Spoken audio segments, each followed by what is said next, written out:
Madame la Présidente, malgré les changements aux mesures sanitaires annoncées hier, c'est près de 90% des restaurants qui vont demeurer fermés et 100% des bars. Les programmes sont défaillants depuis le jour 1. Parmi les problèmes, il y a les critères trop contraignants et l'aide qui prend trop de temps à se rendre aux restaurateurs. Pour parler des nouvelles mesures sanitaires qui vont s'appliquer à partir du 8 février à 6 régions du Québec, incluant la Gaspésie, je reçois la députée de la circonscription de Gaspé, Mme Mégane Perry-Mélançon. Bonjour, Mme Mélançon. Bonjour. Mme Mélançon, la Gaspésie revient au orange, mais ce n'est pas le même orange qu'on a connu avant la pause du temps des fêtes. On garde un couvre-feu jusqu'à 21h30, par exemple. On n'a plus le droit de se rassembler chez soi. Est-ce que les mesures soient aussi restrictives, ça vous a surpris compte tenu qu'en Gaspésie, on a un bilan qui est quand même très, très positif? Là? Oui, moi, c'est sûr que ça m'a rendu un peu confuse de voir qu'on avait une nouvelle façon encore de calculer ou de catégoriser finalement les paliers d'alerte. Parce qu'on avait déjà un système de couleurs qui était clair. On avait un tableau avec quelles étaient les restrictions dépendamment du code de couleur. Là, on arrive avec un nouveau orange, un genre d'orange foncé, qui est presque le rouge finalement qu'on connaissait avant la période des fêtes. Donc, qu'est-ce qui explique cette nouvelle façon de prendre les décisions et prendre les grands moyens? Qu'est-ce qui va nous permettre de monter ou descendre d'un palier? On ne sait pas vraiment où se situer. Est-ce que le couvre-feu était nécessaire si on prend la situation vraiment épidémiologique de la Gaspésie? Est-ce qu'on aurait pu lever le couvre-feu? Est-ce qu'on aurait pu permettre le retour des sports intérieurs d'équipe? Moi, ça a été beaucoup, beaucoup mentionné. Le commentaire est revenu à plusieurs reprises. Je sais que plusieurs élus municipaux aussi en font mention. Alors, il faut qu'on ait des explications claires et on n'a pas entendu le gouvernement depuis cette annonce. Alors, je pense qu'on mérite d'avoir de meilleures explications que ce qu'on a eu.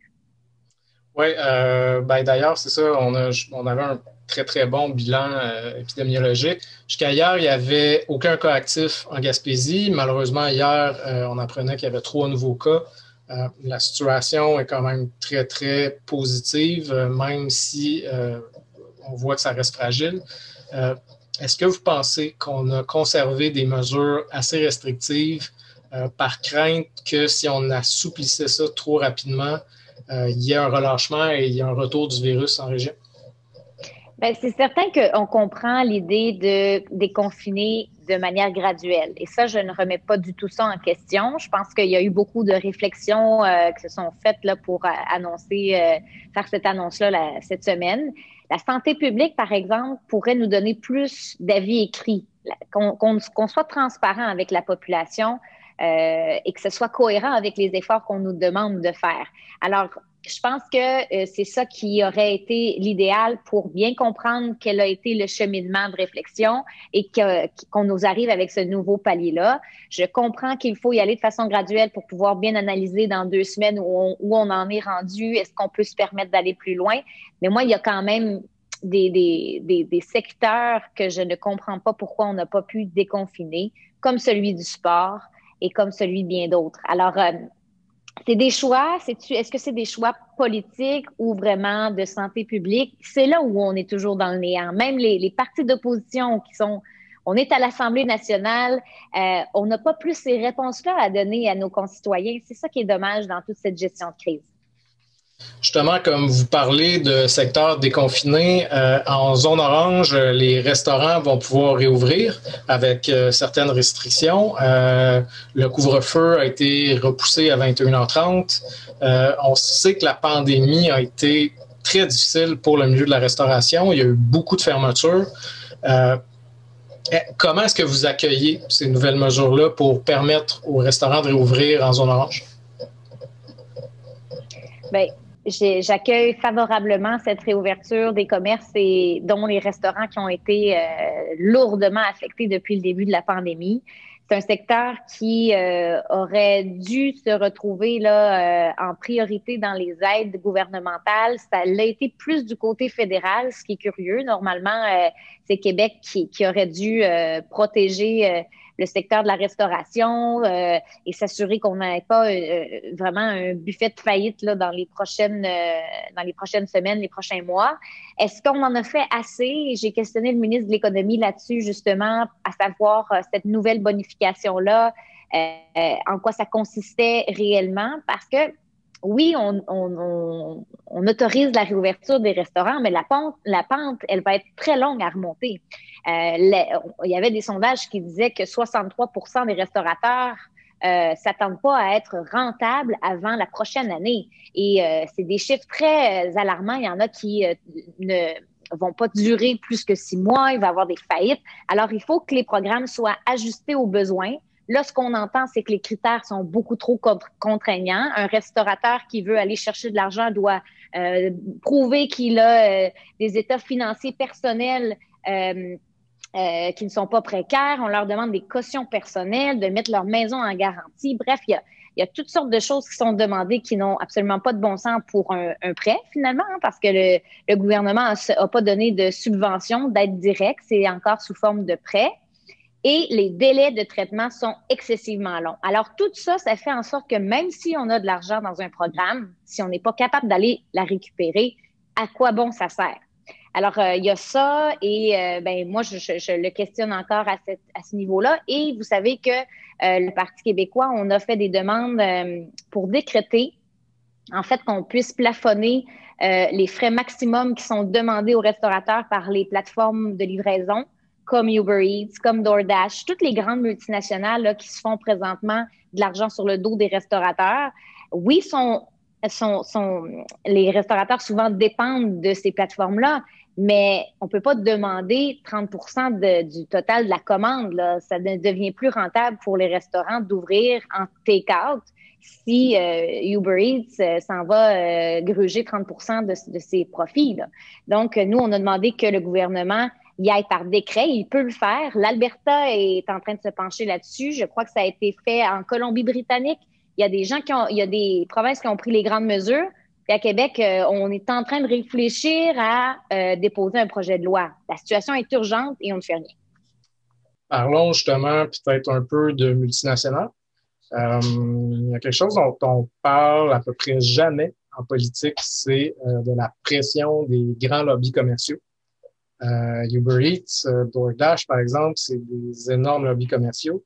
Le gouvernement n'a pas hésité à prendre des décisions assez drastiques pour fermer les restaurants, même si c'était pas une demande de la santé publique. Là, en zone rouge, on va avoir les centres d'achat qui vont réouvrir, mais pas les restaurants. Selon vous, est-ce que les décisions du gouvernement sont plus faciles à comprendre quand on les analyse à la lumière des grands lobbies commerciaux là, qui pèsent beaucoup plus lourd que les petites entreprises comme les restaurants, par exemple? C'est une question qui nous permet réellement de se questionner sur la façon qu'on prend les décisions. Oui, la santé publique recommande, mais c'est le gouvernement qui applique et qui décide au final de prendre les avis ou non de la santé publique.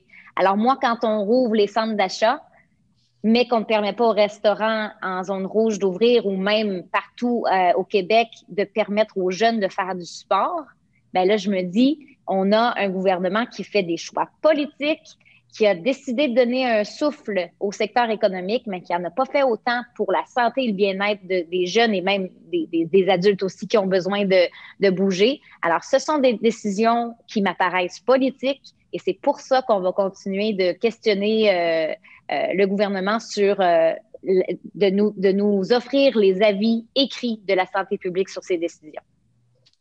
Tous les partis d'opposition ont reproché au gouvernement Legault de ne pas bien protéger les régions en n'instaurant pas de contrôle routier entre les zones rouges et les zones oranges. Mais le directeur régional de la santé publique, Yves Bonnier-Vigé, nous a dit que c'était pas une priorité nécessairement les contrôles routiers. selon vous, est-ce que les barrages routiers, ce serait quand même une mesure dissuasive, comme on a pu l'observer là, au printemps dernier, pour empêcher les gens de venir en zone orange? Quand il y a eu les contrôles routiers, ça a créé un flot de demandes de toutes sortes à nos bureaux de circonscription. Là, on a été témoins de la logistique derrière l'implantation d'un barrage routier où est-ce qu'on a quelqu'un physiquement là, présent, qui fait le contrôle des allées-venues. Je comprends que c'est beaucoup de logistique et que ça peut demander beaucoup de ressources policières puis qui sont en nombre limité. Mais il y a d'autres façons quand même de contrôler l'accès à la région. Yves Bonnier-Vigée lui-même avait parlé à un certain moment de faire plus de contrôles aléatoires. Et je pense que c'est dans le message qu'il faut que ça porte.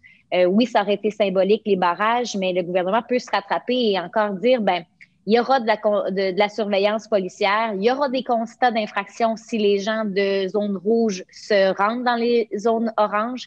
Il y a aussi la possibilité pour les chalets de demander la preuve de résidence pour s'assurer que ce soit des résidents de zone orange. Il y a plein de façons. Je ne comprends pas que le gouvernement n'ait pas analysé aucun scénario pour envoyer ce message-là que les déplacements sont interdits, pas seulement déconseillés, qu'ils soient interdits.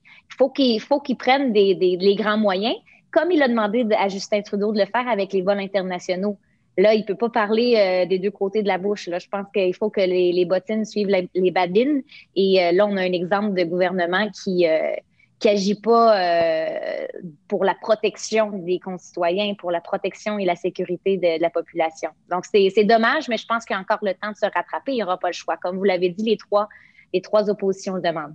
Est-ce qu'il y aurait pu y avoir d'autres mesures, là? Vous parlez, par exemple, là, de demander des preuves de résidence pour la location de chalet. Est-ce qu'on aurait pu, par exemple, interdire carrément la location de chalet comme ça avait été fait au printemps dernier? C'est certain que là, la location de chalet, ce qu'on entend beaucoup, c'est que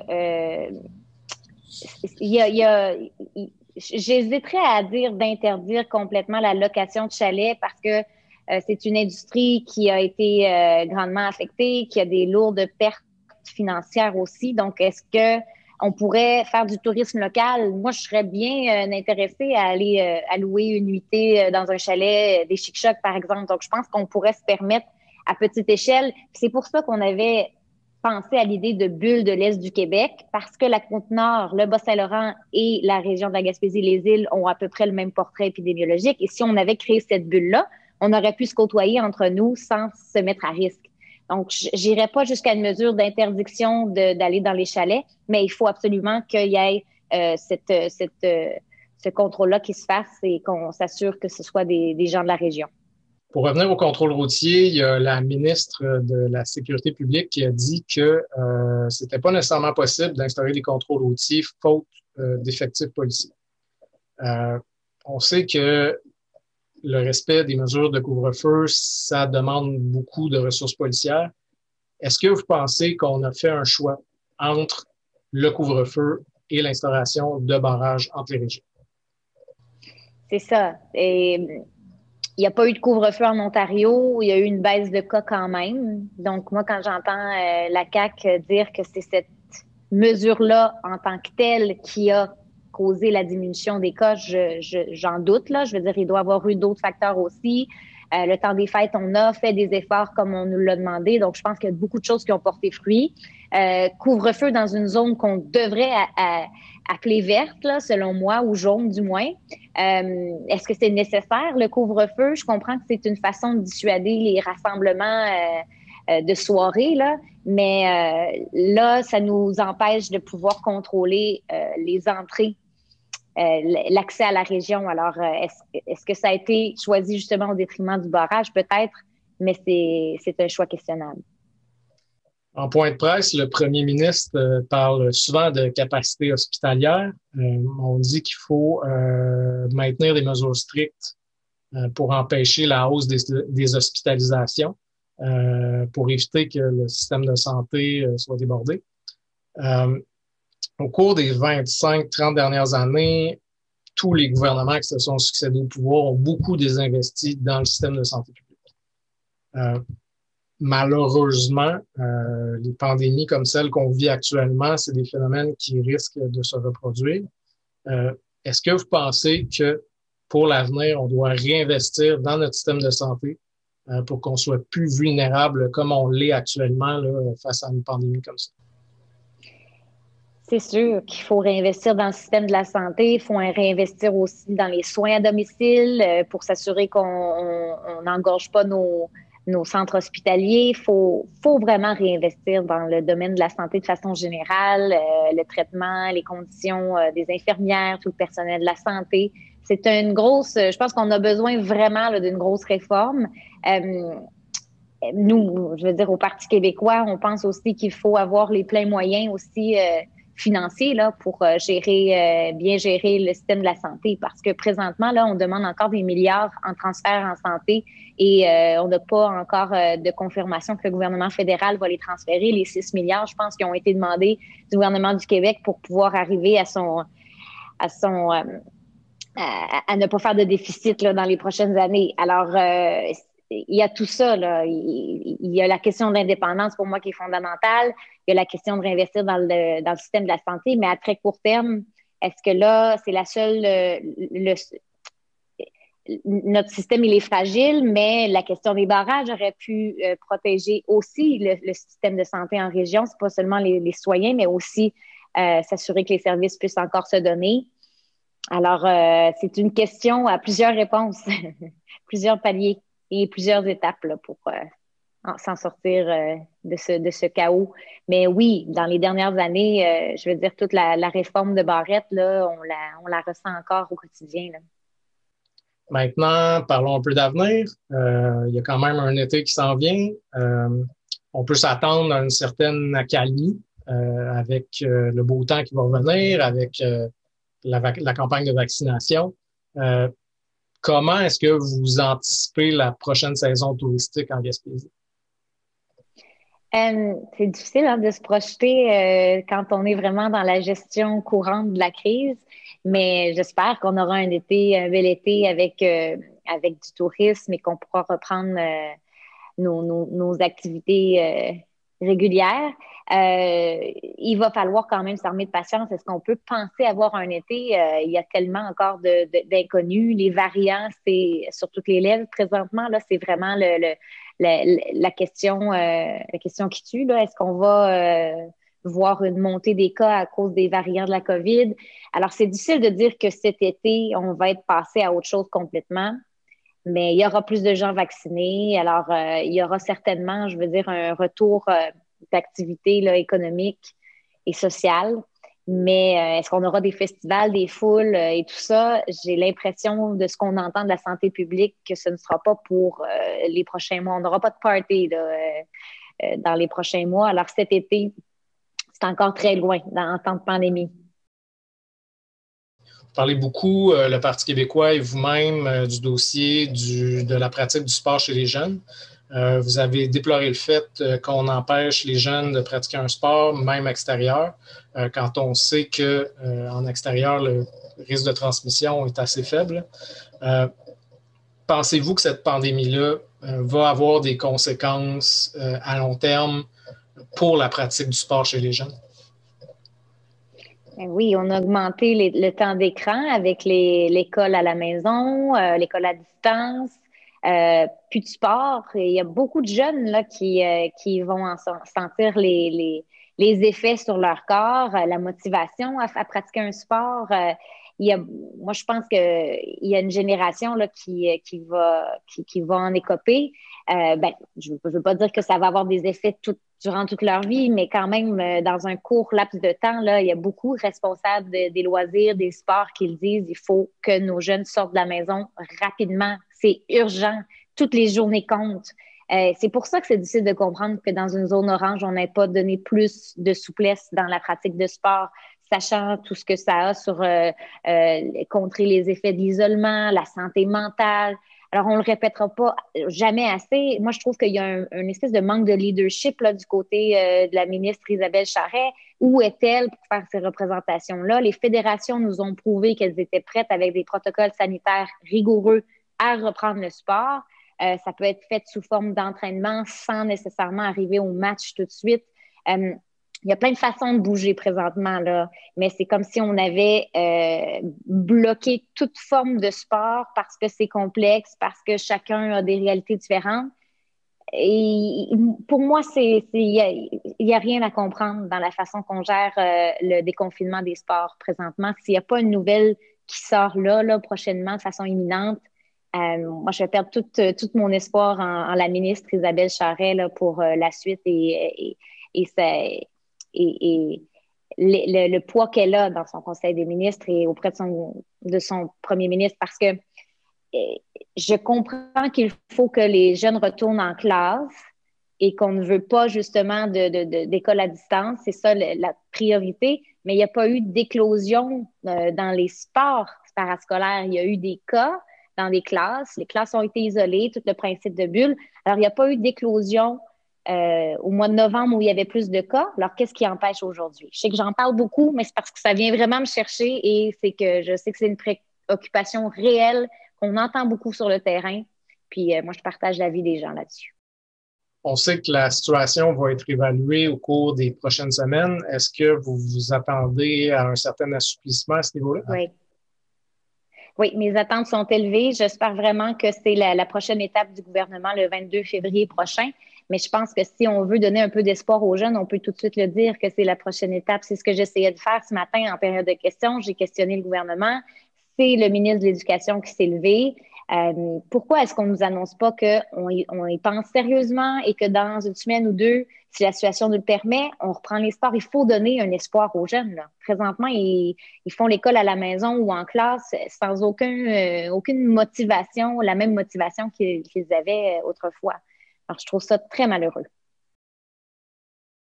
Ben, en terminant, il me reste à vous souhaiter une bonne rentrée parlementaire d'hiver, malgré le plexiglas et les mesures. Merci beaucoup d'avoir répondu à mes questions. Ben, merci beaucoup, Cédric. Ça me fait toujours bien plaisir de m'entretenir avec vous, avec l'équipe, puis avec les gens de la Haute-Gaspésie. Alors, on se revoit bientôt. Merci beaucoup. Merci.